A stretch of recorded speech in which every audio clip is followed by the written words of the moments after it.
नमस्कार, आप देख रहे हैं मुसर्रत टाइम्स लाइव। एक नजर इस विशेष रिपोर्ट पर। सौरभ भारद्वाज ने कहा, हर साल की तरह दिल्ली में अक्टूबर-नवंबर में प्रदूषण की स्थिति गंभीर हो सकती है। तीसरी लहर के दौरान प्रदूषण होगा खतरनाक। आम आदमी पार्टी के प्रवक्ता सौरभ भारद्वाज ने प्रेस कॉन्फ्रेंस कर कहा कि वायु गुणवत्ता प्रबंधन आयोग ने प्रदूषण से बचने के लिए दिल्ली के पड़ोसी राज्यों के द्वारा पेश किया गया प्लान अस्वीकार कर दिया है। इससे साफ होता है कि पड़ोसी राज्यों ने अपने यहाँ प्रदूषण से निपटने के लिए उचित उपाय नहीं किए हैं। और क्या क्या कहा, इसे लेकर सुने। आज की पीसी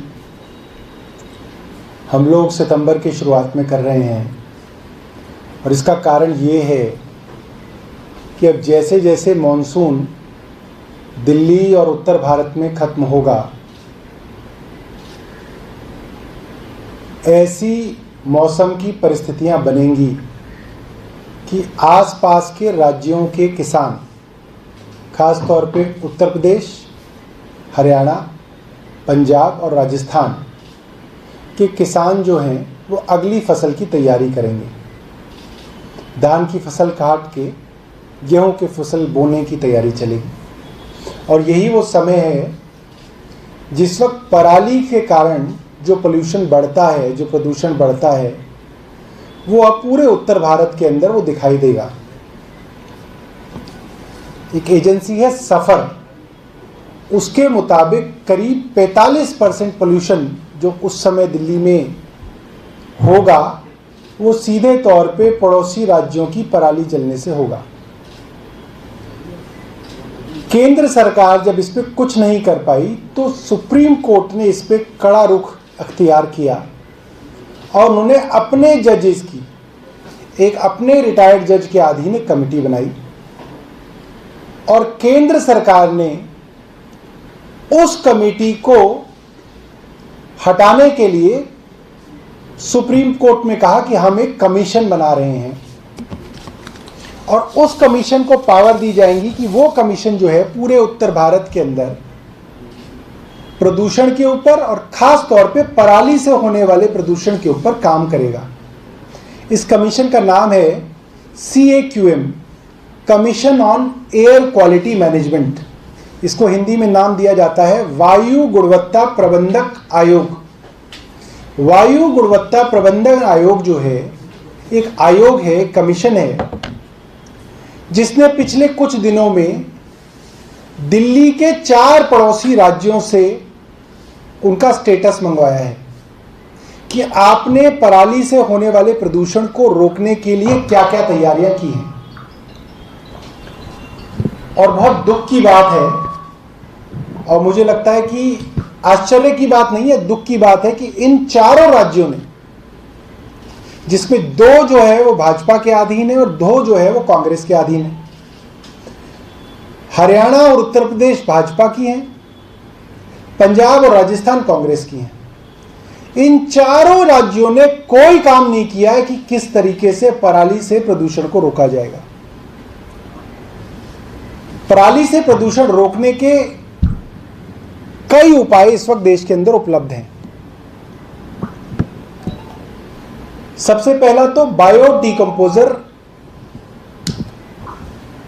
जो कि दिल्ली सरकार ने पिछले साल कई लोगों को दिखाया कि कैसे बायो डिकम्पोजर से आप जो पराली का जो स्टबल है उसको गलाकर खेत के अंदर ही खाद बना सकते हैं। तो उसके बारे में इस आयोग ने इन राज्यों से पूछा। जिन मशीनों से इस स्टबल को निकाला जा सकता है और इसको प्रोसेस करके इस्तेमाल किया जा सकता है, इस तरीके की बहुत सारी मशीनें उपलब्ध हैं बाजार में। और केंद्र सरकार ने इन राज्यों को कहा था और आयोग ने राज्यों को कहा था कि आप इन मशीनों को किसानों तक पहुंचाने के लिए, इसके ऊपर सब्सिडी देने के लिए आप अपना प्लान जो है आयोग को दें। तो आयोग की ऑब्जर्वेशन है कि राज्यों ने कोई प्लान जो है आयोग को नहीं दिया है। सिर्फ कागजी कार्रवाई है कि जो पराली आएगी उसका हम इथेनॉल बना लेंगे, उसको हम इंडस्ट्रियल यूज़ में इस्तेमाल कर लेंगे, उसको हम एग्रीकल्चर के अंदर इस्तेमाल कर लेंगे। कैसे इस्तेमाल करेंगे इसके बारे में कुछ नहीं बताया। सिर्फ कागजी कार्रवाई है। मशीनरी कैसे, किस तरीके से, किस प्रोसेस से किसानों तक पहुंचेगी, उन तक सब्सिडी पहुंचेगी, इसका कोई ब्यौरा जो है इन स्टेट्स ने नहीं दिया है। बायो डिकम्पोजर जो है वो कैसे मास स्केल पे बनाया जाएगा, किसानों को डिस्ट्रीब्यूट किया जाएगा, इसका कोई प्लान जो है इन राज्यों के पास नहीं है।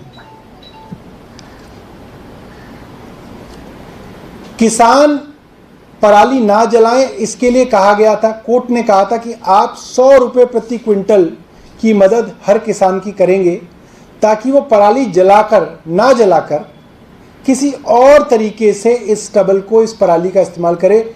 उसका कोई प्लान जो है आयोग को नहीं दिया गया है, क्योंकि चावल की ही एमएसपी जो है, धान की एमएसपी जो है वो डिक्लेयर्ड है, बाकी फसलों की एमएसपी नहीं है। इसलिए अभी भी किसान जो है सबसे ज़्यादा धान ही उगा रहा है और धान ही काट रहा है। तो स्टबल की जो है क्वांटिटी जो है वो इस बार भी उतनी रहेगी जो पिछले साल हुआ करती थी। आयोग ने यह भी कहा है कि कई राज्यों के अंदर किसानों ने पराली काट के इकट्ठी करके रखी, कि डिस्ट्रिक्ट एडमिनिस्ट्रेशन जो है उस पराली को इकट्ठा करेगा और उनके यहाँ से ले जाएगा, बट इसका भी कोई इंतजाम उन राज्यों के अंदर नहीं था। अंततः किसानों को वो पराली जलानी ही पड़ी। किसानों ने कई महीनों तक उसको रखा कि कोई आएगा इसको इकट्ठा करेगा, उसका कोई तरीका नहीं था, वो रह गया। पंजाब के अंदर बायोमास प्लांट्स बनाए गए हैं, वो भी अभी तक ऑपरेशनल नहीं है, ये भी आयोग ने कहा है।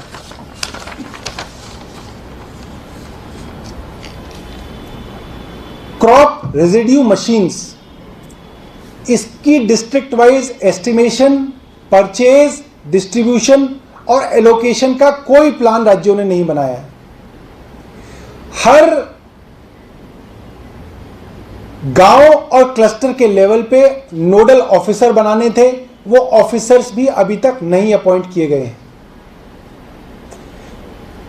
इस वजह से ये जो आयोग है, एयर क्वालिटी मैनेजमेंट कमीशन जो है, उसने इन चारों राज्यों को लताड़ा है और चारों राज्यों की जो रिपोर्ट है जिसमें इन्होंने कहा था कि हमने ये तैयारी की है, उसको खारिज कर दिया है और इनको कहा है कि आप जल्द से जल्द पूरा प्लान लेके आयोग के सामने आए कि आप कैसे पराली जलने से रोकेंगे। एक बात और मैं बताना चाहता हूं, राज्यों के पास सिर्फ एक ही तरीका है जिसको ये सबसे आसानी से हर साल करते हैं, कि जिन किसानों को पराली जलाते वक्त देखते हैं उनमें से कुछ लोगों के ऊपर ये एफआईआर दर्ज कर देते हैं, कुछ लोगों के ऊपर ये फाइन दर्ज कर देते हैं। मगर कोर्ट्स ने भी कहा है और दिल्ली सरकार भी ये कह रही है कि ये सोल्यूशन नहीं है। जब तक आप किसानों को कोई सोल्यूशन नहीं देंगे, मशीन उपलब्ध नहीं कराएंगे, हैप्पी सीडर उपलब्ध नहीं कराएंगे, बायो डिकम्पोजर लिक्विड मुहैया नहीं कराएंगे, तब तक जो है पराली की समस्या पूरे उत्तर भारत के अंदर रहेगी। आज आम आदमी पार्टी ने ये प्रेस कॉन्फ्रेंस इसलिए की है, जब पराली का धुआं पूरे उत्तर भारत में छा जाएगा तब हम सब लोग ढूंढेंगे किसको दोष ढूंढा जाए, किसको दोष दिया जाए, किसके ऊपर जो है पूरे दिन जो है आज की न्यूज़ चलाई जाए। तो मैं आप सब लोगों को बता रहा था कि आज समय है कि आप इस खबर को जोर शोर से उठाएं, ताकि ये पड़ोसी राज्य जहां पे पराली जलेगी 2 महीने बाद, 1.5 महीने बाद, ये पहले ही कोई प्लान बना के इस आयोग के आगे पेश करें, ताकि इस बार जो है पोल्यूशन कम हो सके। बहुत बहुत धन्यवाद। अगर आपके पास कोई सवाल है तो आप पूछ सकते हैं। Thank you.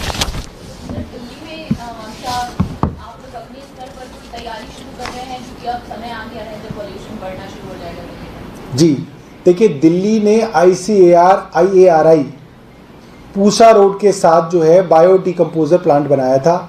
अब उनके साथ हम पूसा माइक्रोबियल कम मैकेनिकल सॉल्यूशन लार्ज स्केल पे बनाने की तैयारी कर रहे हैं इस विषय के अंदर, ताकि बड़ी मात्रा के अंदर इसको बनाया जा सके।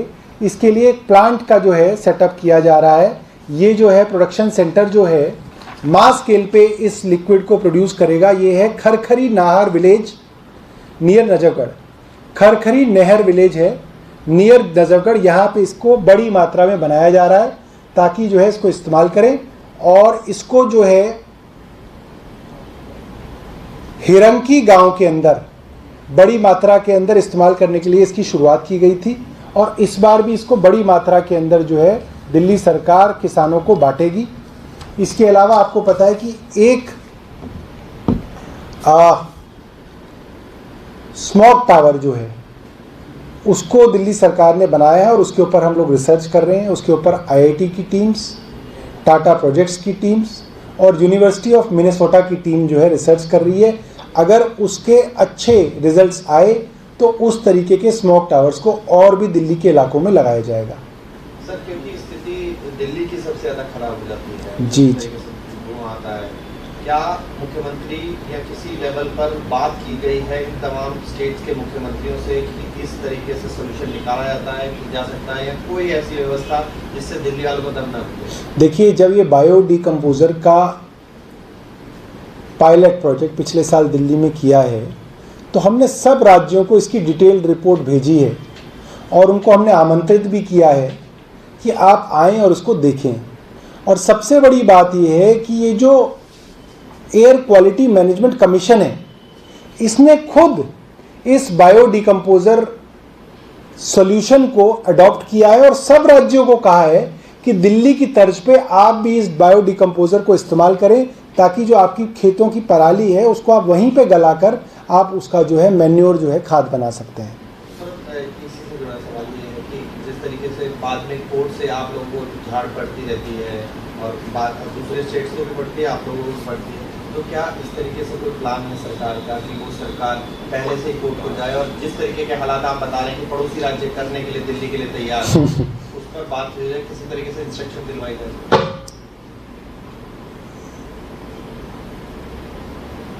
कोर्ट्स ने एक कमीशन बनाया था जस्टिस मदन लोकुर के अधीन और केंद्र सरकार को घबराहट थी कि ये कमीशन अगर कारगर हुआ तो सख्ती से अड़ोसी पड़ोसी राज्यों से निपटेगा। केंद्र सरकार के पास एक बड़ा राजनीतिक मुद्दा होता है जिससे वो दिल्ली सरकार को घेरने में हर बार सफल होते हैं। मुझे लगता है इसी कारण उन्होंने उस कमीशन को ना बनाकर एक नया कमीशन बनाया है। हमें खुशी है कि इस कमीशन ने भी ये पाया है कि अड़ोस पड़ोस के जो राज्य हैं वो अपनी जिम्मेदारी पूरी नहीं कर रहे हैं। कोर्ट्स किसी भी राज्य को झाड़ने के लिए स्वतंत्र हैं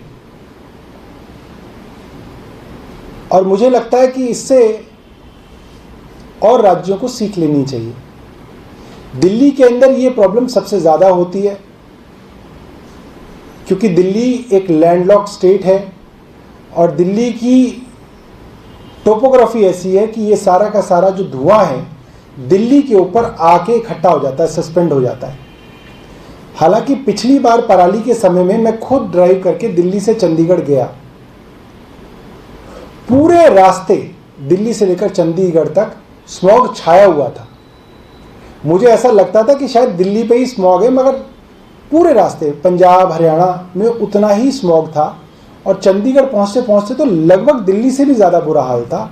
AQI कुछ कुछ दिनों तो चंडीगढ़ की दिल्ली से भी ख़राब होती है, मगर दिल्ली क्योंकि देश की राजधानी है, बहुत सारे मीडिया हाउसेस दिल्ली में हैं, तो दिल्ली को इसका फ़ायदा भी है और दिल्ली को इसका नुकसान भी है कि दिल्ली की बदनामी बहुत होती है। ऐसा लगता है दिल्ली ही इतना पोल्यूशन फैला रही है और एक ट्रेंड ऐसा होता है कि उस समय हर आदमी दिल्ली वालों को कोसना शुरू कर देता है कि देखिए दिल्ली में तो साहब बसेस कम है, दिल्ली के अंदर तो साहब गाड़ियाँ बहुत चल रही हैं। हालांकि गाड़ियाँ इस वक्त भी चल रही हैं, बसेस आज भी उतनी ही हैं, मगर आज बिल्कुल मौसम साफ़ है। उस समय जैसे ही वो पराली की कॉकटेल बनेगी उस वक्त बहुत जो है बुरी स्थिति होगी। मगर आज प्रेस कॉन्फ्रेंस करने का जो बड़ा कारण है वो ये है, एयर क्वालिटी मैनेजमेंट कमीशन ने भी यही कहा है कि अगर कोरोना की थर्ड वेव और पोल्यूशन एक साथ आया तो इसके बहुत बड़े दुष्परिणाम निकल सकते हैं। और मेरा भी ये मानना है, जब लोगों को ऑक्सीजन लेने के लिए जो आपके पास पूरी उपलब्ध है, उस तक के लिए अगर आपको ऑक्सीजन सिलेंडर की ज़रूरत पड़ती है कोरोना के वक्त में, और आप सोचिए कि उस वक्त अगर दिल्ली के चारों तरफ और उत्तर भारत में पूरे चारों तरफ पराली का धुआं फैला हुआ होगा, तो ऑक्सीजन सिलेंडर भी बचा नहीं पाएंगे बहुत सारे लोगों को। तो स्थिति बहुत गंभीर है और ये बात आयोग ने भी कही है, इन चारों राज्यों को ये बात समझाई है, ये हेडलाइन है कि ये जो है ये बहुत गंभीर मामला है, इसको आपको जो है जोर शोर से आज उठाना पड़ेगा। ठीक है। दिल्ली से जुड़ा एक और सवाल है, कोरोना का समय है और अभी डेंगू फैलता जा रहा है, तो डेंगू के 100 से ज़्यादा मामले अभी आ गए हैं अगस्त के आखिरी तक दिल्ली में। ये कितना चिंताजनक है क्योंकि पिछले साल का इसको कंट्रोल करने में रहे 100 तक आप नहीं पहुंचे और अभी की स्थिति 124 मामले आ गए 2018 के बाद ऐसे मामले। देखिए, मैं दिल्ली के अंदर रहता हूँ और मैं अभी भी इंतज़ार कर रहा हूँ कि एमसीडी वाले कब मेरे घर पे आके चेकिंग करके वो एक नंबर लिख के जाते हैं मलेरिया विभाग, कि वो आपके घर आए और उन्होंने एक नंबर और डेट डाली कि वो यहाँ पे आ गए। मैंने अभी तक मलेरिया विभाग को देखा नहीं है कहीं पे भी। तो मुझे लगता है दिल्ली सरकार की तरफ से आदेश दिलवाएंगे एमसीडीज़ को कि ये जो मलेरिया विभाग है ये थोड़ा सजग हो जाए, क्योंकि अगर आप इसको रोकथाम कर लेंगे तभी आप बच पाएंगे। अगर एक बार ये डेंगू फैल गया तो इसको बचाव करना जो है फिर मुश्किल है, फिर वो अस्पताल की सिचुएशन आती है। तो हम लोग भी कोशिश करेंगे कि एमसीडीज़ को इसके लिए थोड़ा दुरुस्त करें कि इसकी रोकथाम की जा सके। सौरभ जी, एक सवाल पंजाब से है। भगवत मान के समर्थन में अखबार चीमा के घर के बाहर आज कुछ लोग इकट्ठा हुए जिन्होंने ये बात कही कि भगवंत मान को मुख्यमंत्री चेहरा घोषित किया जाना चाहिए। तो क्या आपके यहाँ भी इस तरीके की पंजाब में लड़ाई चल रही है कि कौन मुख्यमंत्री चेहरा हो? देखिए, क्या है कि जब भी किसी राज्य के चुनाव आते हैं तो अक्सर ये देखा जाता है कि जो भी लोग दावेदार होते हैं वो अपना दावा अलग अलग तरीक़ों से पेश करते हैं। उत्तराखंड में मैं देख रहा था हरीश रावत साहब थे और उनके सहयोगी थे, उनके बीच में भी इस तरीके से देखने में मिला। तो मुझे लगता है कि चलता रहता है, इसको जो है एक क्या कह सकते हैं, एक चुनाव आने से पहले की जो एक सरगर्मी होती है उसकी तरह इसको लेना चाहिए। Sir, one question regarding Delhi. There are some farmers on the outskirts of Delhi. We are talking about Parali. How are you going to discourage them? Because there are farmers of Delhi also who do this whenever monsoon ends. So, Delhi government has been working closely with the Pusa Institute to create biodecomposer solution, and now we are producing it at mass scale. So that will be distributed to the farmers of Delhi, and it was distributed last time also as a pilot project, but we will do it at a larger scale this time.